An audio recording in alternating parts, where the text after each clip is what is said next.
Pessoal, vamos à correção dos exercícios da aula passada. 469, páginas 470 e 471, falávamos sobre arte e tecnologia. Então, número 1, de que maneira a arte e a tecnologia estão presentes na sua vida? É uma resposta pessoal. Número 2, a resposta correta é a letra D. Número 3, resposta correta, a letra B de bola. Número 4, resposta correta, letra A. Número 5, resposta correta, letra C de casa. Número 6, pergunta qual foi o artista, né, que fez o uso da fotografia para criar suas pinturas. Vocês podem citar o Vermeer, que foi um dos artistas que utilizava a câmera escura para produzir suas pinturas. Através da imagem, ele utilizava para fazer as pinturas usando referência da imagem formada pela câmera, né? 7 é a letra A. Número 8, letra E. Número 9, letra C de casa. Número 10, letra A. Número 11, letra C de casa. Número 12, letra C de casa. Número 13 é a resposta pessoal. Número 14, letra A. Falso, verdadeiro, verdadeiro, falso. Número 15, letra E. E nós iniciamos o nosso conteúdo novo e último do nosso livro do primeiro bimestre, que vai da página 472 a 480, e que no final dessa aula eu vou corrigir os exercícios desse mesmo tema, tá? Para dar uma enriquecida aí no nosso conteúdo, que é um pouquinho extenso. A gente começa falando da origem do cinema, e quando a gente fala da origem do cinema, a gente precisa falar dos irmãos Lumière, que foram os inventores, que inventaram o cinema no final do século XIX. Eles ficaram muito famosos com a estreia do primeiro filme, que se chamou A Chegada do Trem, a Estação. E esse filme era bem curtinho, ele tinha segundos, e que apresentava um trem chegando na estação. E uma curiosidade desse curta, né, que foi exibido, é que causou muito espanto para as pessoas que estavam assistindo, porque foi a primeira apresentação com público pagante. Então as pessoas que estavam ali naquela sala de cinema, com aquele projetor, com aquela imagem em movimento, eles foram para ver uma imagem de um trem em movimento chegando à estação. Só que as pessoas não estavam acostumadas com aquilo e dizem, né, que as pessoas se assustaram quando viram um trem se aproximando, e parte das pessoas saíram correndo de dentro da sala achando que o trem ia atravessar a tela de cinema. Bem, com isso o cinema só evoluiu. Então a gente fala também do cinematógrafo, que foi um aparelho que permitia filmar, revelar e projetar as imagens em movimento, e assim garantia a proposta do filme, que é de fato isso, né? Uma imagem em movimento. E a palavra cinema, ela veio da invenção aí dos irmãos Lumière, que revolucionaram o mundo artístico no final do século XIX. Então, no início da história do cinema, tinha uma curiosidade também, que os filmes eles eram mudos. Eles não eram mudos porque era interessante, era um gênero de gênero mudo. Era mudo porque era uma necessidade de ser mudo, porque não tinha tecnologia de unir som e imagem. Então, quando se exibia uma imagem lá no retroprojetor, ficava geralmente um pianista, um violinista no canto, fazendo os efeitos sonoros bem simultâneos com as cenas que estavam passando. Então, o cinema ele utilizava nas apresentações das películas, em ambientes de teatro e óperas, o artifício musical sonoro do piano, né? Como falei com vocês, os compassos de acompanhamento musical nem sempre conseguiam ter organização para se apresentarem sincronizados. Acontece, era difícil. Bem como espaços precisavam se adequar para a acomodação tanto do instrumento quanto do músico que iria executar a produção sonora. Então era muito mais complexo do que é hoje, né? Extremamente. Então o início do cinema ficou marcado como a era do cinema mudo. Um dos recursos mais utilizados, que eram as legendas, elas eram usadas para auxiliar na compreensão da linguagem e tinham como objetivo salientar o entendimento sobre a mensagem da história contada nas grandes telas. O cinema tinha um comportamento e uma abordagem mais elitista na cultura europeia, enquanto na América a tendência era o uso da comédia, que facilitava o acesso da grande massa, né? No caso da maior população. E uma curiosidade, o Oscar, vocês devem provavelmente já ouviram, né? Quando tem um filme muito bom, um artista, um ator muito bom, ele ganha, um diretor muito bom, ele ganha um Oscar. Então, o Oscar, ele é o prêmio de mérito da Academia de Artes e Ciências Cinematográficas, fundada em Los Angeles, nos anos de 1927, no ano de 1927. Anualmente ocorre uma cerimônia, né, de premiação para celebrar os profissionais do setor que se destacaram, né? E aí o troféu possui o formato de um cavaleiro de 35 centímetros de altura, então é quase um pouco maior do que uma régua, essa régua escolar. Não é muito grande. Então, sua forma ela retrata um cavaleiro sobre um rolo de filme, representando um pedestal e nas mãos uma espada no peito. Seu valor real é acessível para muitos, no entanto, é um valor simbólico. É muito significativo para uma atriz, um diretor, um roteirista ganhar um Oscar. Não é nem pelo seu valor monetário, é mesmo pelo que ele representa para essa categoria. E aí a gente fala de cinema, não tem como não falar de Charlie Chaplin, que é considerado um dos grandes nomes do cinema, além de ter sido um dos maiores atores comediantes dos últimos tempos. Vários programas de cinema foram inspirados, de cinema, televisão, foram inspirados nas performances, né, do Charlie Chaplin. Um exemplo que a gente tem é o Chaves. O Chaves é um programa que atravessou gerações e a maior inspiração foram os trabalhos de Charlie Chaplin. Então ele atuava como diretor, produtor, humorista, empresário. Ele era um profissional completo dentro da arte do cinema e produziu filmes que marcaram o início do cinema mudo. E tem uma curiosidade, com apenas 5 anos de idade, o Chaplin subiu sozinho ao palco e cantou uma música popular na época, Jack Jones, com a intenção de ajudar sua mãe a prosseguir com o show. Então, a mãe do ator era cantora e sofria com problemas de laringe, né, problemas de garganta, e por isso, então, o pequeno gênio da arte teve a ideia de se apresentar e se aventurou no palco. Seu talento influenciaram diversas gerações de atores, inúmeros mesmo. E a gente fala um pouquinho aqui do cinema brasileiro, que o Brasil ele recebeu uma cópia do filme dos Lumière, né, que foi aquele que a gente viu lá no início, a qual trazia a saída da fábrica, mostrando o cotidiano dos trabalhadores europeus. Havia 2 irmãos italianos, e aí narra os quais trouxeram para a cidade do Rio de Janeiro algumas projeções, ao mesmo tempo que inauguravam a primeira sala de exibição na capital carioca. Então, foi aqui no Rio de Janeiro. Os primeiros filmes produzidos no Brasil foram de ordem mais documental, então não foi uma coisa para entretenimento, como foi o caso das comédias nova-iorquinas. Então foi com um intuito bem informativo, então teve um caráter diferente.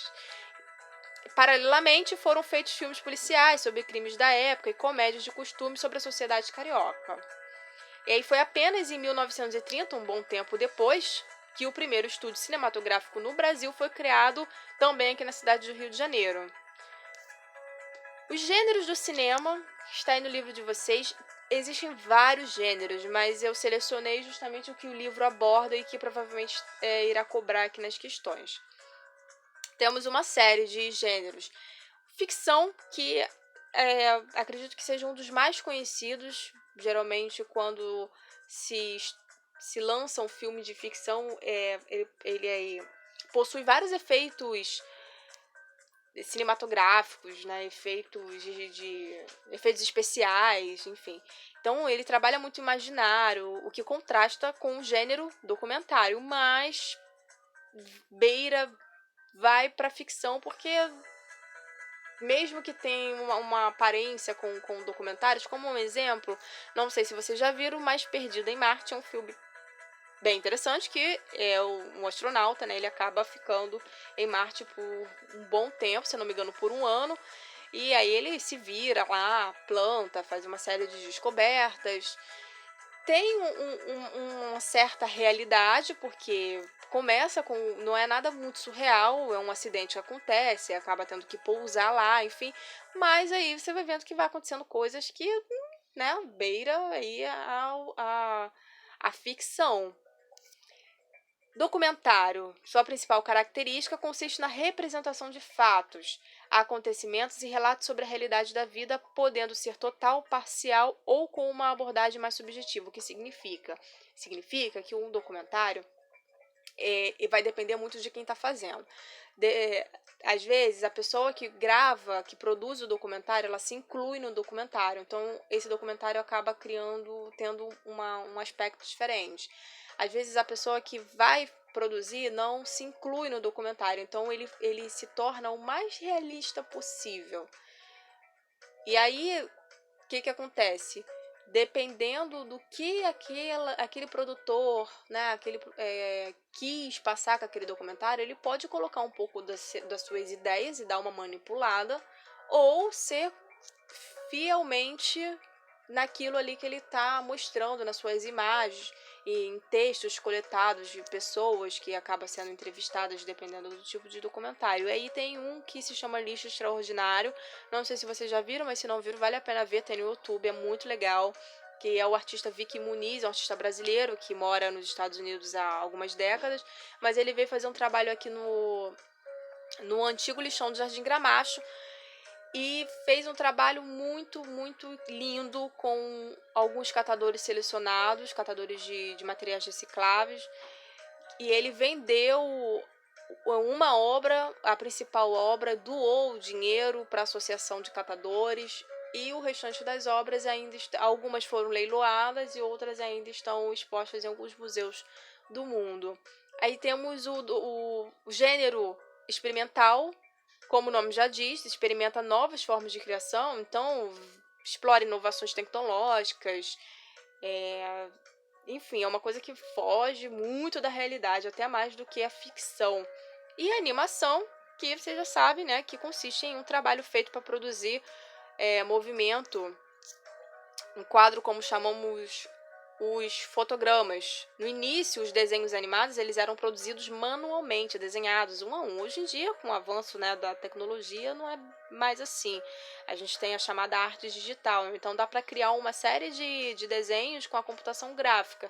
E aí eles são manipulados, e os efeitos de animação, e é tudo feito assim de forma bem rápida comparado como era a animação antigamente. E aí a gente começa a correção da nossa atividade. Então, pessoal, o número 1 é resposta pessoal, ok? Número 2, posterior à invenção de Thomas Edison, os irmãos Lumière apresentaram a criação de que máquina? Número 2, letra C, do cinematógrafo. Número 3, em que fase da história a sociedade estava inserida quando ocorreu a invenção do cinema? Letra E, a sociedade estava mergulhada em um momento de transgressões após a Segunda Guerra Mundial, aquelas transformações todas, né, períodos pós-guerra, então as pessoas estavam mais abertas com o interesse para o entretenimento e o lazer. Número 4,